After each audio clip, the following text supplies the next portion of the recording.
Et après les discours, les réactions n'ont pas tardé à l'issue de cette séance solennelle. L'opposition a pointé le manque de contenu et les deux présidents, celui du pays et de l'Assemblée, ont joué les prolongations dans les couloirs de l'institution.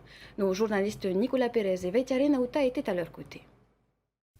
Comme tout discours de rentrée budgétaire, il y a les mécontents et les satisfaits.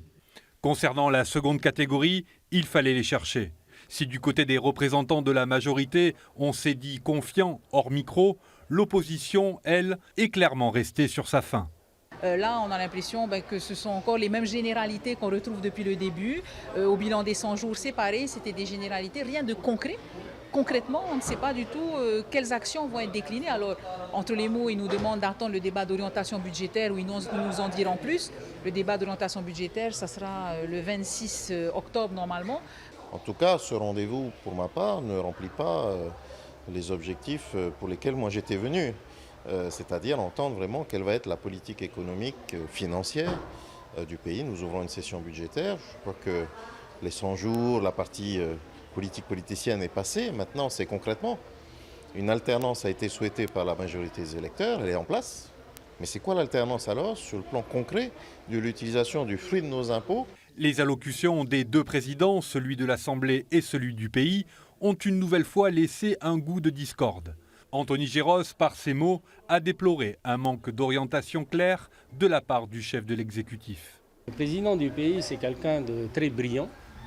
Et souvent, quand on est brillant, on ne dit pas tout. On utilise un langage dogmatique, un langage un peu crypté. Mais je suis sûr qu'il sait que Tarahui l'attend lors des prochaines séances. Des propos auxquels le président du pays a répondu par une pirouette culinaire. Mais je leur donne rendez-vous lors du débat d'orientation budgétaire. C'est là qu'ils auront tout le mal dont ils ont visiblement très faim.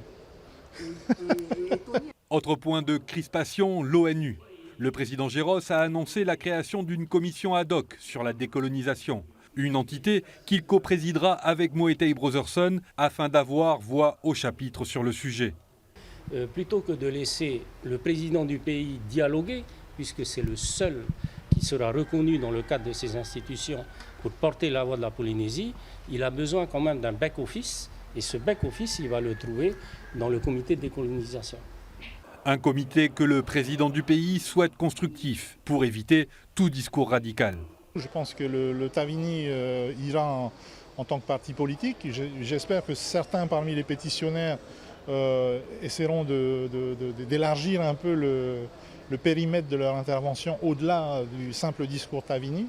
Mais non, on est en complémentarité, on n'est pas en opposition. La volonté du président de l'Assemblée de remplacer le jour férié du 29 juin, date de la fête de l'autonomie, par le 1er septembre, celle de l'accession de l'église protestante maori à son indépendance, a aussi laissé apparaître des divergences. Moetai Brotherson souhaite que la date de ce nouveau jour férié fasse consensus, aussi bien du côté des élus de Tarahui que de la population.